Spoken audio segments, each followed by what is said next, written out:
La ocasión anterior, recordarán que nosotros estábamos abordando el tema precisamente de la memoria eterna y vimos cómo dentro del paganismo esta memoria eterna es imposible. Y no solo lo había reconocido Florensky, sino también Vladimir Soloviev, este filósofo ruso bastante importante. Dice en la página 525, ahí es donde justamente nos quedamos la ocasión anterior, y también Soloviev reconocía, estoy desde el primer renglón, que la humanidad natural era incapaz de aportar a los difuntos una conmemoración eterna, y en ella el reposo en la finalidad de la creación. Y ya habíamos visto por qué. Porque incluso los que llevaban a cabo esta conmemoración de los difuntos también en último término eran mortales. Y por mucho que ellos quisieran perpetuar este recuerdo, en algún u otro momento también iban a morir. Y lo que vamos a comentar a continuación son palabras de Vladimir Soloviev. Dice, ya en el culto pagano de los ancestros, el vínculo natural de la sucesión de las generaciones tendía hacia un significado espiritual y moral. Por la revelación del sentido absoluto de la vida en el cristianismo, se hizo posible la plena realización de este vínculo religioso con los ancestros. O sea, para Soloviev, el cristianismo es el que hizo posible una verdadera vinculación con los ancestros, un verdadero vínculo religioso. Dice, en lugar de ofrecer a los difuntos en los sacrificios un alimento material, como contrapartida del cual aquellos venían en ayuda de los vivos en las cosas de este mundo, se instituye una acción espiritual recíproca por la oración y los sacramentos. O sea, ya ahora con el cristianismo ya no se trata de ofrecer un alimento como ofrenda en memoria de los difuntos, sino que ahora justamente se va a sustituir por una realidad espiritual. ¿Y cómo se va a concretar esta realidad espiritual? Precisamente a través de la oración y los sacramentos. Y dice Soloviev, desde ambos lados se rezan los unos por los otros. Desde los dos lados se presta asistencia para poder alcanzar el bien eterno. Se trata de un bien absoluto, la salvación del alma. Entonces, lo que vemos es que en el cristianismo ya no solo se trata de conmemorar a los difuntos, sino de mantenerse siempre en el punto neurálgico que es la salvación de las almas. ¿Y cómo es que se va a llevar a cabo esta salvación de las almas? Precisamente a través de la oración y los sacramentos. Y cuando dice Soloviev que se realiza de ambos lados, es porque precisamente está considerando que los muertos no están en realidad muertos, sino que también pueden interceder por nosotros. Así como nosotros rezamos por los difuntos, también los difuntos precisamente interceden por nosotros, ya sea por la vía purgativa, ¿no? En el caso de las almas del purgatorio, o bien en la comunión de los santos. A pesar de que ellos precisamente ya han entrado a formar parte de los difuntos, siguen orando por nosotros, siguen intercediendo por nosotros. De tal manera que entonces, dentro de esta imagen, para Soloviev, en el cristianismo, el cielo y la tierra quedan hermanadas. Ya no es que solo en la vida se trata de recordar forzadamente a los ancestros o a los difuntos. Y aparte, los encargados de realizar esto también a su vez van a morir, ¿no? Sino que ahora hay una comunicación recíproca. Por eso dice, 4 renglones abajo, dice Soloviev, eterna memoria. Esto no quiere decir ciertamente que los hombres se acordarán sobre la tierra del difunto como de alguien que ha sido, pero que ya no es. En primer lugar, esto no le serviría de nada al difunto, y en segundo lugar, sería una cosa imposible, porque la humanidad terrestre misma no debe de esperar para sí una continuación eterna de su existencia temporal, si es que existe algún sentido en el mundo. Entonces, aquí, lo que también reconoce Soloviev, y es también con algo que estaría profundamente de acuerdo Florensky, es que nosotros no reconocemos al difunto como alguien ya muerto y se acabó. En pocas palabras, el difunto para el cristiano no es un recuerdo.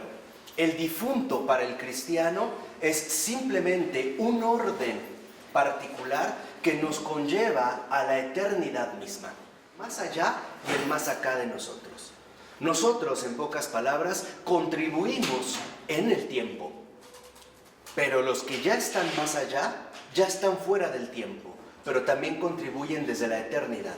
Por eso, por ejemplo, es que también algunos santos han mencionado que las ánimas del purgatorio pueden rezar por los de la tierra, pero no por ellas mismas. ¿Por qué? Porque ya no hay tiempo. Ya su intercesión es para los que aún estamos en la tierra. De tal forma que entonces esta intercesión también tiene, por así decirlo, una repercusión en el tiempo. La oración que viene de más allá llega desde la eternidad. Y entonces el tiempo y la eternidad se conjugan de esta misma manera. Por eso dice Soloviev, y es muy importante, nosotros pedimos de Dios, no de los hombres, una conmemoración eterna. Es decir, pedimos que el difunto resida en el Espíritu eterno de Dios. O sea, lo que realmente hacemos nosotros los cristianos es pedir que sea Dios el que conserve en su eterna memoria, en su vida eterna, a este difunto. No lo pedimos nosotros. No es nuestro recuerdo el que resulta importante, sino que nosotros, cristianamente hablando, pedimos que sea Dios el que acoja en su eterna memoria, en su presencia viva, a este difunto. De tal manera que entonces nosotros no oramos por los muertos, oramos para que Dios acoja a los difuntos. Esta sería, digamos, lo que habíamos comentado en la ocasión anterior, la diferencia fundamental entre el paganismo y el cristianismo. El paganismo rinde culto a los muertos. El cristianismo rinde culto al Dios que es vida. O sea, que para el cristiano la muerte no tiene la última palabra. Y esto lo captó también muy bien Soloviev. 4 renglones abajo dice: la muerte por sí misma no es un reposo, y los difuntos en la humanidad natural pueden llamarse con más justeza difuntos sin reposo. O sea, no todo acaba con la muerte, sino que en realidad a partir de la muerte es que se va a dar lo que realmente resulte en este sentido importante. Será con la muerte cuando comience literalmente el desenlace final de las almas. Entonces, aquí es cuando vemos justamente la ampliación de nuestro horizonte, porque a veces nosotros decimos ingenuamente, vamos, paganamente, qué bueno que ya murió, ya está descansando, ¿no? Pero no, la muerte no es el descanso. Así lo dice, ¿no? Claro. Descansa en paz. ¿No? Pero pedimos descansa en paz, pero no decimos descansa en paz porque ya murió. Decimos descansa en paz porque Dios, ¿no?, lo acoja en su gloria. Entonces, esto es bien importante. Ya no podemos seguir nosotros pensando equivocadamente que con la muerte llega el descanso. La muerte es un tránsito, la muerte no es un fin. Por eso nosotros no podemos ya suponer que, bueno, ya murió, pues ya está descansando. No. El descanso que este difunto puede obtener únicamente le provendrá de Dios, no de la muerte. Por eso es que realizamos precisamente esta liturgia. Por eso es que realizamos esta conmemoración de los difuntos. O sea, para nosotros, en síntesis, a diferencia del paganismo, cuyas cualidades excepcionales ya las comentamos la vez pasada, pero para nosotros cristianos, a diferencia de los paganos, Dios es el verdadero descanso del difunto, no la muerte. No la muerte. Por eso, para nosotros, el culto se dirige al que da el descanso. Y reconocemos que la muerte es el paso necesario que hay que dar para poder acceder a este descanso. 525. Por eso dice, igual ahí mismo a continuación, en los 2 últimos renglones, la quietud que pedimos para nuestros difuntos depende del recuerdo eterno que Dios les otorga. O sea, la muerte, en este sentido, no trae descanso a nadie. Es Dios el que da este descanso al difunto. Esto es lo que precisamente va a marcar la enorme diferencia entre el paganismo y el cristianismo. Acuérdense que para el pagano la muerte es lo último. Para nosotros no. Podríamos decir, la muerte es lo penúltimo. Porque para nosotros, más allá de la muerte, está la vida. Pero ya no es cualquier vida, es la vida eterna. La vida que precisamente ha vencido a la muerte. ¿De acuerdo? Por eso dice más o menos a la mitad de esta cita, el reposo eterno no es inactividad. O sea, cuando nosotros decimos que ya murió, ya está descansando, es algo así como si estuviera en una especie de spa, ¿no? Entero, donde está echando la flojera, rascándose el ombligo, viendo olitas del mar. O sea, en una total flojera, en una total inactividad. No, Soloviev nos recuerda, no, el reposo eterno no es inactividad. Dice, los difuntos permanecen activos, pero el carácter de su actividad ha cambiado esencialmente.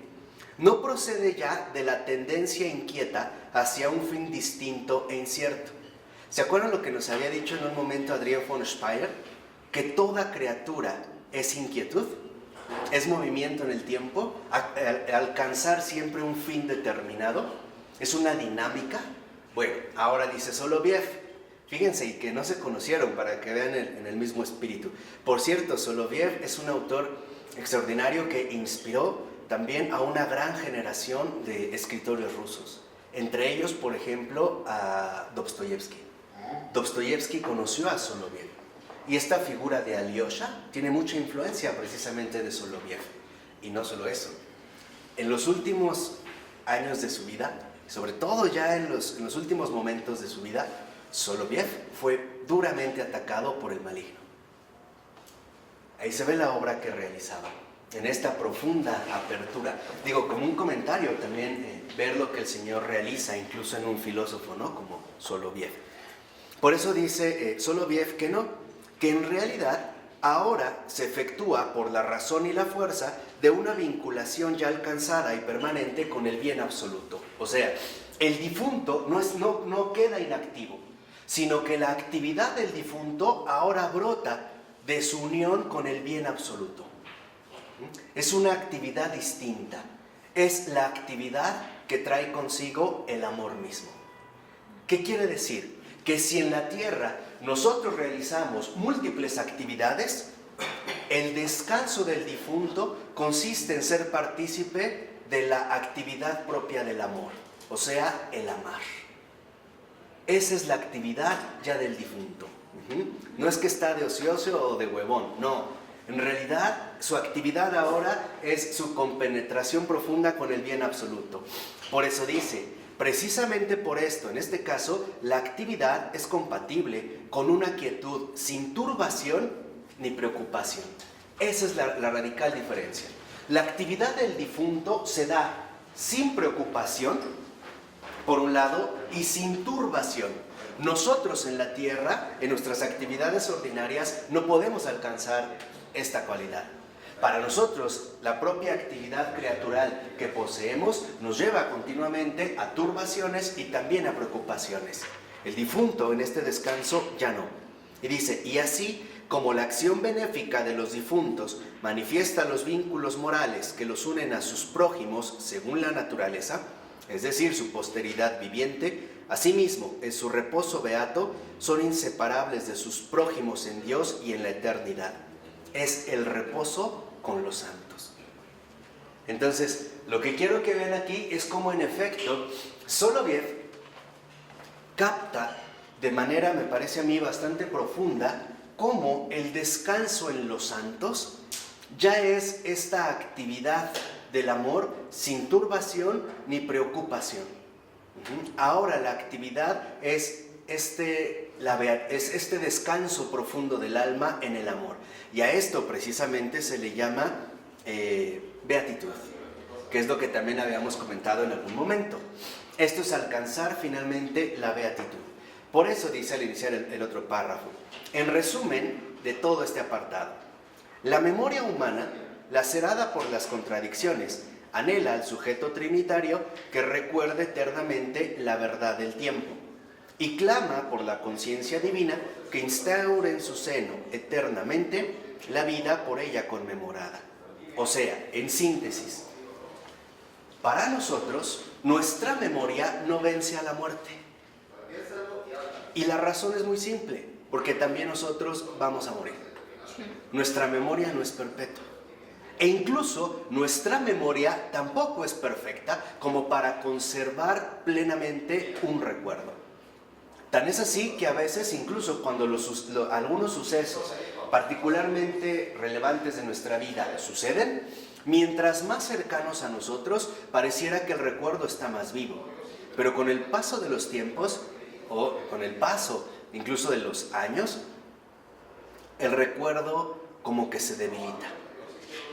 Incluso a veces pareciera que en efecto nuestra propia memoria muestra su incapacidad para conservar un recuerdo permanente y preciso, ¿no? Se va como difuminando. A veces hay momentos en los que en efecto, por mucho que queremos recordar a otra persona, a veces ya nuestra memoria no la capta, ¿no? A veces pareciera que en efecto para nosotros la vida en este sentido continúa. Por eso en el último renglón dice el texto que la eterna memoria es el amor que recuerda la vida. Ahí está la eterna memoria. O sea, lo que nosotros suplicamos es que sea Dios en su eterna memoria el amor que recuerde la vida, que los recuerde vivamente, que sea precisamente este recuerdo de Dios el que los mantenga en la vida, pero ya no en la vida tal y como nosotros la conocemos, sino que ahora sean aceptados, sean asumidos ya en la vida eterna. ¿De acuerdo? Aquí vemos literalmente estas profundas diferencias. Vamos a dejarla hasta aquí. En nombre del Padre, del Hijo y del Espíritu Santo. Amén.